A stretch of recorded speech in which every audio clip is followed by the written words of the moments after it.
한 목소리로 고백합니다. 하나님은 내 삶 곳곳에서 함께 하십니다. 한 번 더 고백하겠습니다. 하나님은 내 삶 곳곳에서 함께 하십니다. 예, 우리가 피곤할 때도 함께 하십니다. 어릴 때 제가 만화로선 봤던 기억이 있는데 제가 소설로 봤던 기억은 없는데 원래 소설 작품입니다. 그 소설에 키다리 아저씨라는 소설이 있죠. 이게 1912년도에 쓰여진 소설이거든요. 그 내용은 고아원에서 자란 주디라는 주인공과 또 이제 주인공을 후원해주는 익명의 키다리 아저씨, 그런 이야기입니다. 알고 보면 나중에 이제 자신이 기숙사에서 함께 만난 친구의 삼촌, 저비스 삼촌이 그 키다리 아저씨다, 그렇게 이야기는 끝나요. 그러니까 늘 자기 주변에서 옆에서 도와주는 사람, 그런 사람들을 흔히 이제 그 이후로 누군가에게는 그 사람이 키다리 아저씨야, 이렇게 이제 표현하기도 하죠. 우리나라는 버전이 좀 바뀌어져. 남녀가 바뀌잖아요. 우린 그 사람이 우렁각시야, 이렇게 뒤에서 도와주고 그런. 저희 좀 우렁각시가 있습니다. 제가 어떻게 하더라도 다 정리가 되어 있고 우렁각시가 있어서 참 좋습니다. 우리의 삶에 누군가 뒤에서 나를 참 도와줬으면 좋겠다, 이렇게 내가 발견하지 못했는데 나를 돕는 그런 사람들이 있었으면 좋겠다 생각을 하잖아요. 우리 하나님이 그런 분이시죠. 우리 삶의 곳곳에서 하나님 우리 인도하시고 함께 하십니다. 오늘 본문에서 함께 나눌 메시지가 그거예요. 하나님께서 이스라엘 백성들의 삶, 그들의 삶 하나님께서 인도하고 계셨다, 그 이야기거든요. 그래서 오늘은 하나님께서 어떻게 우리 삶 곳곳에서 일하고 계시는가, 오늘 이 본문을 통해서 크게 두 가지 관점으로 좀 메시지를 함께 나누려고 하는데요. 먼저는 우리 일상 속에서 하나님의 인도하심이 있다라는 거예요. 오늘 본문의 사건은 일단 먹을 것의 문제로 시작합니다. 광야에서 이제 먹을 게 없으니까 하나님께서 또 먹을 것을 주시겠다, 그렇게 이야기를 하죠. 출애굽기 16장 4절입니다. 내가 너희를 위하여 하늘에서 양식을 비같이 내리리니 백성이 나가서 일용할 것을 날마다 거둘 것이니라. 하나님 먹을 게 없습니다. 먹을 게 없다 막 원망하고 있으니까 하나님이 먹을 것을 주시겠다 그러죠. 그러니까 하나님은 먹고 사는 문제를 외면하지 않으십니다. 뭘 이런 걸 원망하나, 이런 걸 기도하나, 그렇게 말하지 않고요, 먹을 것 주십니다. 단지 먹고 사는 문제를 보느라 하나님을 놓치지 말라, 그렇게 말씀하시는 거죠. 더 정확하게 말하면 먹고 사는 그 가장 기본적인 일상도 우리 하나님은 인도하고 계신다, 그런 하나님임을 기억하라, 그렇게 이야기를 하는 겁니다. 그래서 출애굽기 16장 6절에 그렇게 말을 하잖아요. 이제 너희가 저녁이 되면 너희가 여호와께서 너희를 애굽의 땅에서 인도하여 내셨음을 알 것이라. 하나님께서 먹을 것을 다 주시는 걸 통해서 하나님이 너희를 인도하셨던, 애굽에서 인도하셨던 내 분임을 알게 될 거다. 그러니까 먹을 것을 주시는 하나님을 만나면 애굽에서 그들을 건지신 그분이 하나님이시구나, 이거 깨달으라는 거예요. 그러니까 먹은 걸 통해서 우리의 삶으로 이야기하면 이렇게 되겠죠. 오늘 점심 식사 하셨습니까? 저녁은 급해서 못 드셨을 수도 있고, 점심 식사 하셨죠? 그러면 하나님이 우리를 인도하신다는 거, 그거 발견하라는 거예요. 우리가 먹고 사는 일상의 작은 문제를 통해서 하나님이 나를 구원하신 분이지, 하나님이 나를 인도하시는 분인지, 그거 발견하라는 거죠. 어릴 때 저도 그런 얘기 많이 들었는데요. 그거 있잖아요. 밥 먹을 때 그 밥 한 그릇, 쌀 한 공기에 들어있는 농부의 땀을 기억하라, 그런 이야기 굉장히 많이 들었습니다. 밥을 남기면 그게 농부의 땀인데 여기서 혼나기도 하고, 그래서 그런지 저는 아직도 잘 안 남깁니다. 제가 교육을 참 잘 받았죠. 그런 얘기 많이 들었어요. 당연히 그분들의 수고를 기억해야죠. 근데 더 본질적으로 우리가 라면 한 젓가락을 먹더라도요, 그 가운데서 우리는 하나님의 인도하심, 오늘도 나를 지켜주심, 먹여주심, 함께 하시는 그 하나님을 발견할 수 있는 것, 이것이 성도의 삶이다. 오늘 성경이 그 이야기를 하는 거예요. 내가 오늘 하루 먹고 살 수 있는 것, 살아갈 수 있는 것, 그것이 하나님의 인도하심이죠.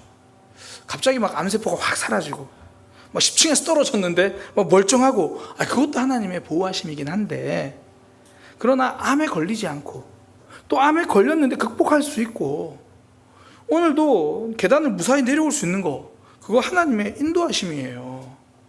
계단 하나하나 내려오면서 내 발걸음을 인도하신 하나님을 고백하는 거, 그때 우리 삶에 평안이 찾아오거든요.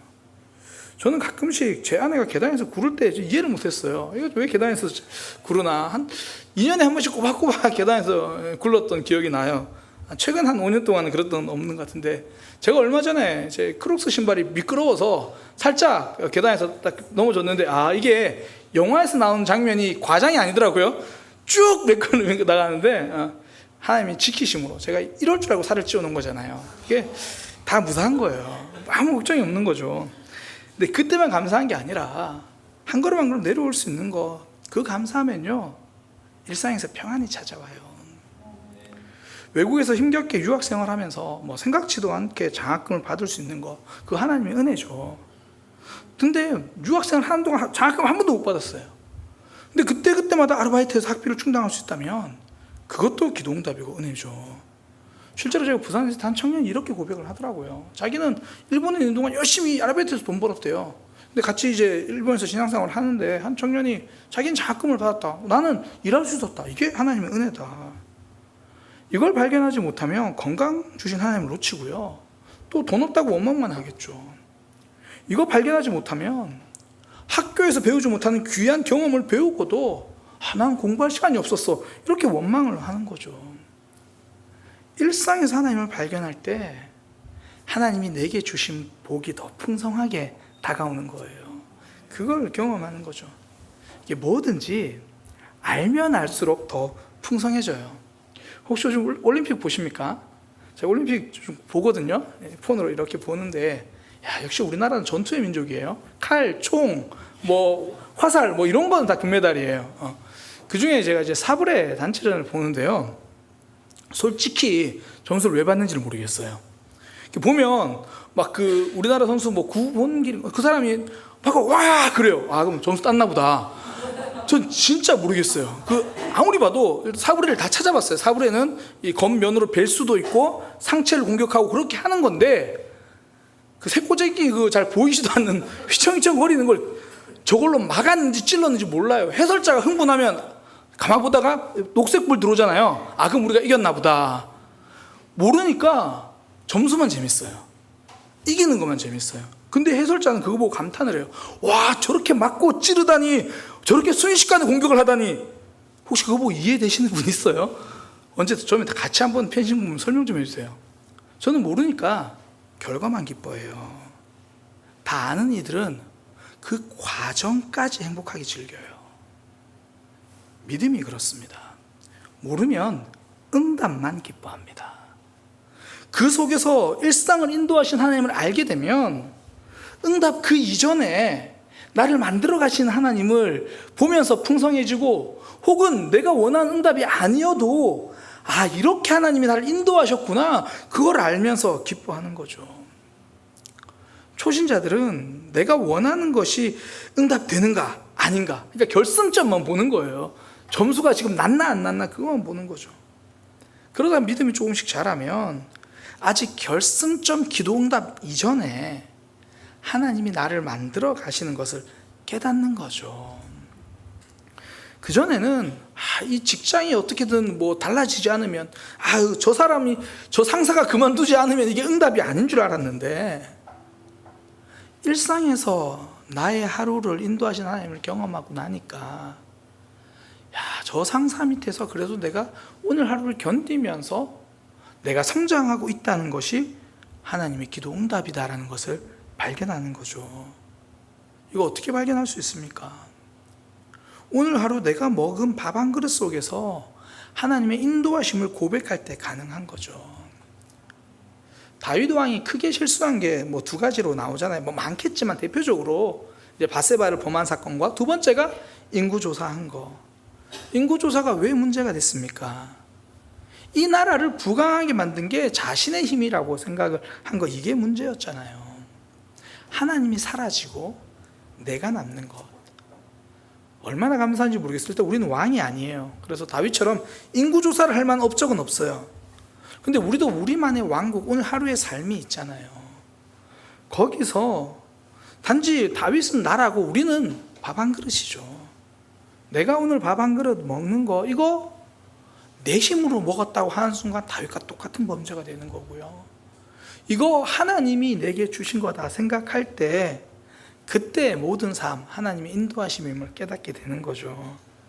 그 하나님을 깨달으면 밥 먹는 순간도 기쁨이 되고 밥 먹는 순간도 때로는 기적처럼 우리에게 다가올 수도 있는 거죠. 그 하나님을 놓치면 불평불만인 거죠. 결국 불평불만을 끊어내는 힘은요, 일상에서 나를 여전히 인도하고 계신 하나님을 발견하는 거죠. 그걸 감사라고도 우리는 표현합니다. 감사에 대한 찬양 중에 그런 거 있잖아요. 응답하신 기도 감사, 거절하신, 무슨 곡인지 모르겠지만 가사는 이런 거예요. 응답하신 기도 감사, 거절하신 것 감사. 그런 찬양이 있습니다. 사실 저 어릴 때 이게 무슨 좀 억지 같았어요. 거절하신 걸 어떻게 감사하나. 또 한편으로 이건 믿음 좋은 사람들만 하는 거라고 그렇게 생각했거든요.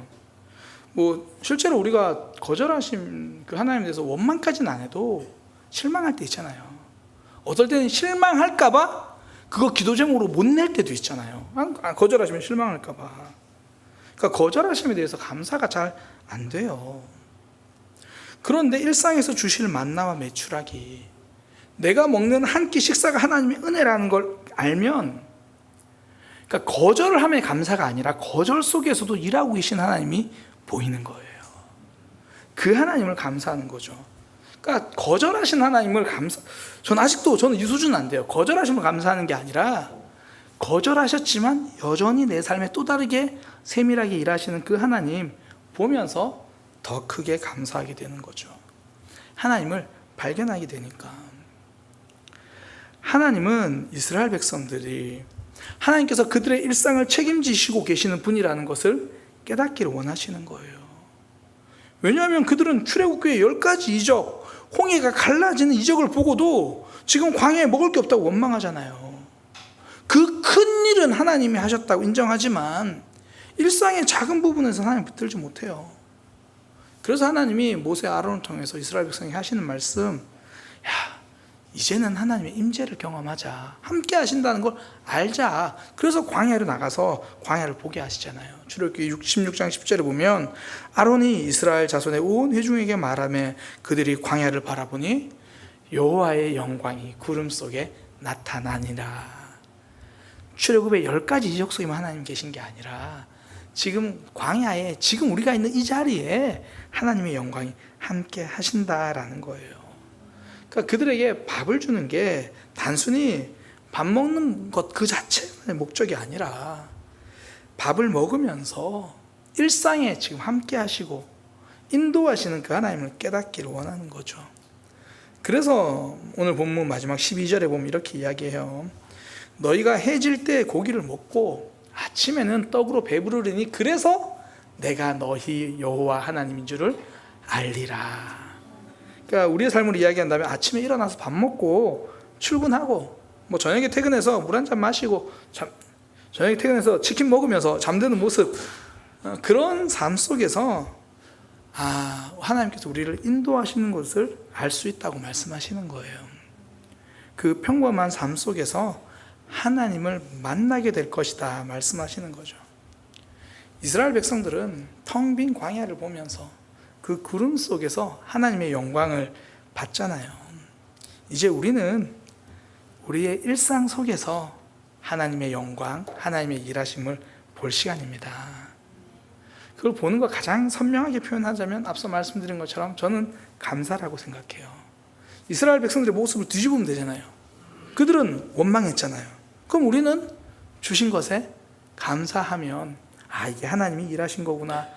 감사의 가장 큰 힘은 대상이 있다는 거예요. 그분에게 감사하니까 이것이 하나님이 하셨다라는 것을 인정하는 거죠. 그러니까 밥 한 숟갈에 감사할 수 있는 사람은요, 밥 한 숟가락 주신 분이 하나님이라는 것을 믿는 사람이죠. 그 하나님을 만나는 거예요. 지금 자녀가 내 곁에 있는 것, 그것만으로도 하나님께 감사할 수 있는 사람은 그 자녀의 삶 속에서 일하시는 하나님을 조금씩 발견할 수 있는 거죠. 하나님은 우리 삶 곳곳에서 함께 하십니다.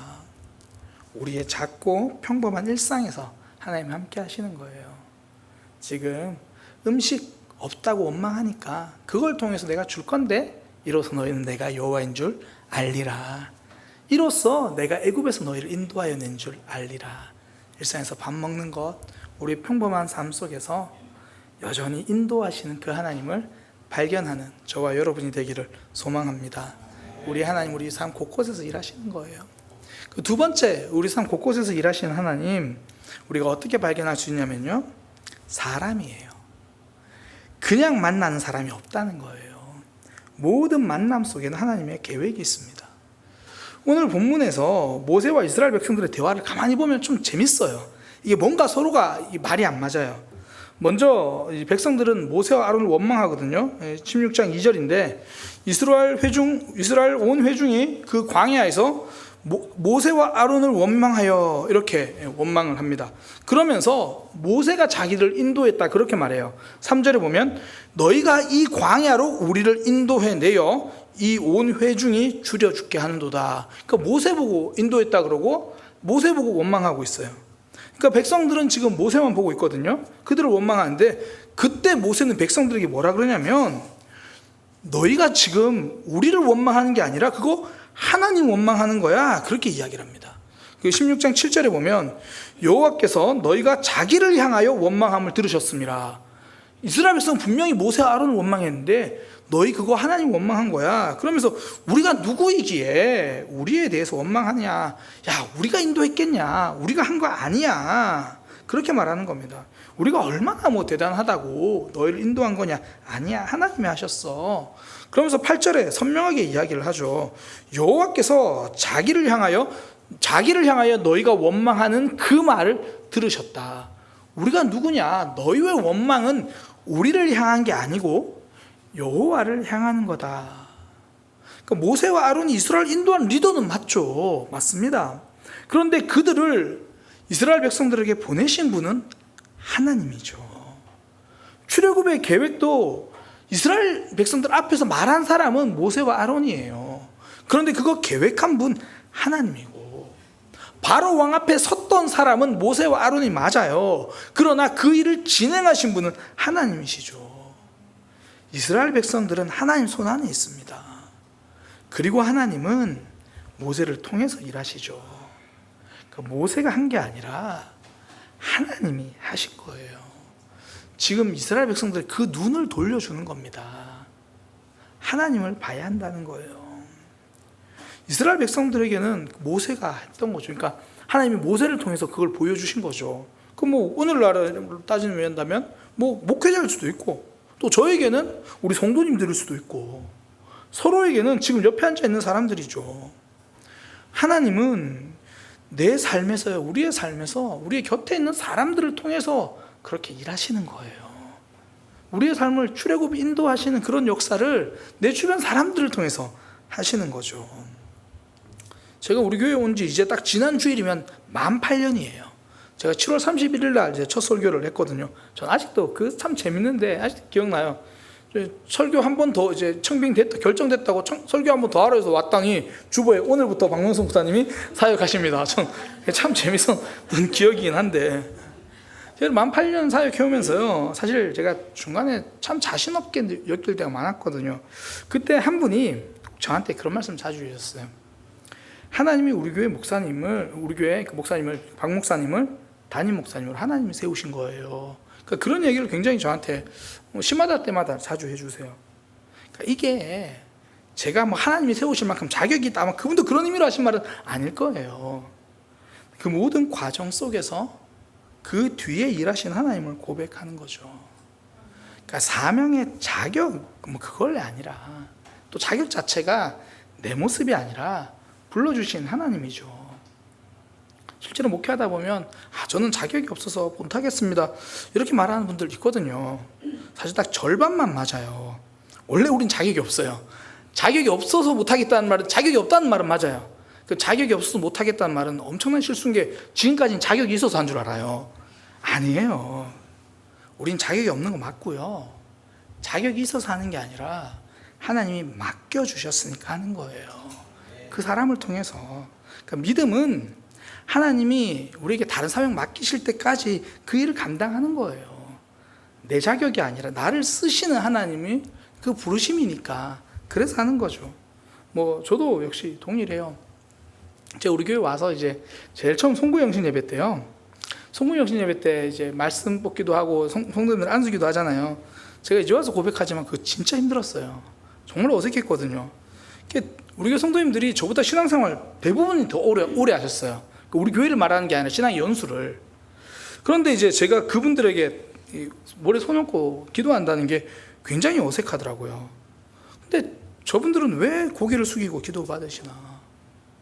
저라는 박명수라는 개인도 아니고요. 저는 목사라는 신분도 아니라고 생각해요. 하나님이 세우셨다고 고백하는 신앙이죠. 그러니 제 손이 아니라 하나님의 손이고 제 기도가 아니라 하나님의 축복이 되는 겁니다. 그러니까 한나 보면 너무 선명하잖아요. 한나는 정말 하나님이 심판을 결정해 놓은 그 엘리에게도, 한나는 그 엘리도 하나님이 내게 보내준 사람이고 내게 보내주신 말씀처럼 듣잖아요. 그 결과가 사무엘이 태어나요. 하나님, 우리가 만나는 사람들, 우리가 그 사람 통해서 듣게 되는 이야기들 다 하나님의 계획 가운데 있다는 거죠. 그 속에 하나님의 계획을 신뢰하면 우리 삶에도 사무엘 같은 기적을 경험하는 거죠. 보면 성경에 보면 그 이야기 나와요. 그 엘리의 아들들의 소문이 주변에 다 퍼졌대요. 안 좋은 소문 다 퍼졌대요. 누군가는 엘리에게, 한나에게 그러지 않았겠어요? 한나가 어제 기뻐하니까, 평안하니까, 뭐 좋은 일 있어요? 내가 이번에 뭐 기도하는데 엘리 제사장이 처음에 술 취한 줄 알았더니, 그래, 그 사람 그럴 줄 알았어. 그 사람 원래 요즘 분별력이 없어. 자기 아들 하는 거 봐. 그래요? 나보고 하나님께서 응답하신다는데, 믿지 마. 분명히 그런 사람 왜 없었을까요? 주변에 다 소문이 퍼졌는데. 그런데 한나는 하나님이 내게 주신 말씀을 들어요. 내게 하나님이 보내주신 사람이라는 거. 관계 속에서 하나님이 일하시는 거죠. 우리의 삶이 그래요. 지금 옆에 앉아있는 사람 다 하나님이 보내신 사람이에요. 때로는 이해하지 못할 때도 있지만 하나님이 보내셨죠. 이번 수련회 이제 첫날에 장로님들과 이제 제가 성도님들을 위해서 기도합니다. 뭐 대단하게 안수기도 하고 그런 거 아니에요. 성도님들 한 사람 한 사람 손잡고 기도해 주는 거죠. 사실 얼마나 귀합니까? 이 목회자가 원래 당연히 해야 되는 거고, 우리 교회 장로님들이라면 당연히 성도님들 한 사람 한 사람 붙잡고 기도해 줘야죠. 근데 현실적으로 잘 안 되니까 수련회 때 그냥 붙들고 그냥 함께 기도하는 거죠. 그러니까 제가 부족한 것처럼 우리 장로님들도 모르게 몰라도 다 부족할 거예요. 그런데 우리가 왜 그 시간을 기대합니까? 하나님이 세우셨다는 걸 인정하는 거잖아요. 하나님을 인정하는 거예요. 저도 마찬가지죠. 저의 자격이 아니라 평범한 나무 막대기로도 홍해를 가르신 하나님을 인정하는 거예요. 사랑의 교회, 우리 교회, 서초동 말고요, 우리 교회 젊은 30대 청년들이 교회를 바르게 세워보겠다고 세운 교회인가요? 절대 아닙니다. 혹시나 그런 생각 가지고 계신 분이 있다면 지금 회개하세요. 절대 아니에요. 하나님이 세우신 교회예요. 마찬가지예요. 우리 교회 권사님들, 집사님들, 성도님들 뭐 모르겠어요. 이게 혹시 절침에 우리 뭐 처음에 형제 자매 하다가 나중에 직분 제가 줬다고 들었는데 그때 혹시 바울 같아서 베드로 같아서 세우셨나요? 아니잖아요. 브리스길라 아굴라 같은 사람 제가 몰라도 그분 그 정도는 아닐 것 같아요, 우리가. 그런데 왜요? 하나님 세우신 거잖아요. 우리가 만나는 사람들 하나님이 우리에게 붙여준 사람입니다. 뭐 저도 마찬가지예요. 혹시나 목사님 모르셨죠? 제가 목사님 뽑아서 그렇게 된 거예요? 아니요. 하나님이 부족한 저를 성장시켜 주려고 좋은 교회 보내신 거예요. 옆에 있는 지체들도 마찬가지고요. 한 명도 남김없이 하나님이 보내주시고 하나님이 세워주는 이들이에요. 그거 놓치면 지금 이스라엘 백성들처럼 모세와 아론만 보는 거예요. 모세와 아론은 그 얘기하는 거예요. 우리를 볼 게 아니라 하나님을 봐야 합니다. 부족한 엘리의 말을 하나님의 말로 받아들인 한나는 사무엘이라는 기적을 경험해요. 우리 일상도 동일합니다. 하나님이 지금 내 곁에 보내준 사람, 그 만남 다 하나님의 계획 안에 있다는 거죠. 그 소설 가운데 이 바너비 스토리라는 소설이 있습니다. 이제 바너비 케이틀린이라는 주인공의 뭐 성장 소설이에요. 이 사람이 젊었을 때 방탕하게 이제 살다가 나중에 좀 정신 차리는 그런 내용인데, 이 집안, 이 게이틀리 집안에는 이 가장, 그 집을 이끌어가는 가장에게 재밌는 전통이 하나 있습니다. 어떤 전통이냐면 자신의 삶에서 내가 만난 천사를 기록으로 남기는 거예요. 그 천사라는 게 다른 게 아니라 삶에서 자신의 삶에 중요하게 도움을 준 사람을 천사라고 생각을 하고 그걸 기록에 남겨요. 이 게이틀리 이 가문이 좀 부유했는데, 이 부유할 수 있었던 게 증조 할아버지가 이 어떤 사람에게 이 사업 아이디어를 정확히 가봉틀이라고 하는 걸 그걸 만들 수 있게 됐거든요. 그래서 증조 할아버지는 그 사람이 하나님이 내게 보내준 천사라고 이렇게 기록을 한 거예요. 처음에는 이 주인공이 세상에 그런 천사가 어디 있어 그러다가 막상 자기 삶이 힘들어지고 막 방탕하게 살다가 이제 그렇게 사니까 자기도 이제 찾게 되는 거예요. 내 삶에 그런 황금 천사는 누굴까? 그런데 황금 머리를 금발을 한 아가씨를 만난 거예요. 그냥 은행원인데 자기보다 연상인데, 그래서 저 사람이 하나님이 내게 보낸 천사가 아닐까. 그러면서 그 사람 만나고 이제 소피아라는 은행원을 통해 삶의 전환점이 되는 그런 이야기입니다. 이 소설을 쓴 작가 앤 타일러에게 인터뷰 때 이런 질문을 던졌어요. 당신은 천사를 직접 만나본 적이 있습니까? 이렇게 질문을 던진 겁니다. 그러니까 재미삼아 질문을 던진 거예요. 근데 앤 테일러가 정색을 하면서 진지하게 대답하는 겁니다. 물론입니다. 이제껏 살아오면서 수많은 천사를 만났습니다. 지금 인터뷰하는 당신도 나의 천사고 나 역시 당신의 천사가 될 수 있습니다. 우리는 모두에게 천사가 될 수 있습니다. 정말 성경적인 대답이잖아요. 지나가다가 만난 하나의 만남도 하나님 뜻 안에 있는 거죠. 그냥 우연일 리 없습니다. 모든 만남 속에는 하나님의 계획이 있어요. 이스라엘 백성들 그렇게 고생하고 있을 때, 애굽에서 그딴 고생하고 있을 때 어느 날 40년 만에 누가 나타나가지고 하나님이 여러분들을 구원하기로 하셨답니다. 하나님이 모세를 그렇게 보내셨잖아요. 모세의 계획이 아니라 하나님의 계획이죠. 이스라엘 백성들에게 모세와 아론이 그랬고요. 또 모세에게는 아론이 그랬잖아요. 하나님이 너 형 아론이 있지 않느냐. 그가 너를 만나러 올 것이다. 또 아론에게는 모세가 그런 사람이죠. 전부 하나님의 계획 안에서 만난 이들이에요. 심지어 하나님은 이스라엘을 멸망시킬 도구가 된 바벨론 왕 느부갓네살조차도 하나님은 내가 지금 쓰는 도구다 그렇게 말씀하세요. 그러니까 우리의 삶에서 때로는 우리를 돕기 위해서 혹은 우리를 다듬기 위해서 우리에게 찾아온 모든 만남은요, 하나님의 계획 안에 있습니다. 그러니 성도는 이렇게 고백하는 거죠. 지금 옆에 있는 분들 함께 인사하겠습니다. 자, 지금 옆에 있는 분들 바로 인사하세요. 당신은 하나님이 보내신 천사입니다. 당신은 하나님이 보낸 천사예요. 다 그 덕분에 우리가 함께 여기까지 온 거죠. 사랑의 교회는 사람이 세우지 않았어요. 하나님이 세우셨습니다. 지금 우리가 만나는 만남도 사람이 난 저 사람이랑 친하니까 나랑 성격이 맞아서 그럼 우리 아무도 서로 안 만나요. 하나님이 만나게 하셨습니다. 하나님은 내 삶 곳곳에서, 우리의 삶 곳곳에서 함께 하십니다. 오늘 표면적으로는 먹는 문제예요. 먹는 거 그거 인도하시는 분 하나님이다 말씀하시고요. 그 과정에서 이스라엘 백성들은 모세와 아론을 보고 있는데 하나님은 그들에게 모세와 아론 뒤에 있는 하나님을 보라 그렇게 이야기를 하시는 거죠. 우리의 삶 동일합니다. 지금 나의 일상에서도 우리 하나님 함께 하시고요. 내가 만나는 그 사람들을 통해서도 하나님이 함께 하십니다. 우리의 삶 곳곳에서 함께 하시는 그 하나님 오늘도 경험하고 또 이번 수련회 때도 경험하고 우리의 모든 일상에서 경험하는 저와 여러분이 되기를 소망합니다.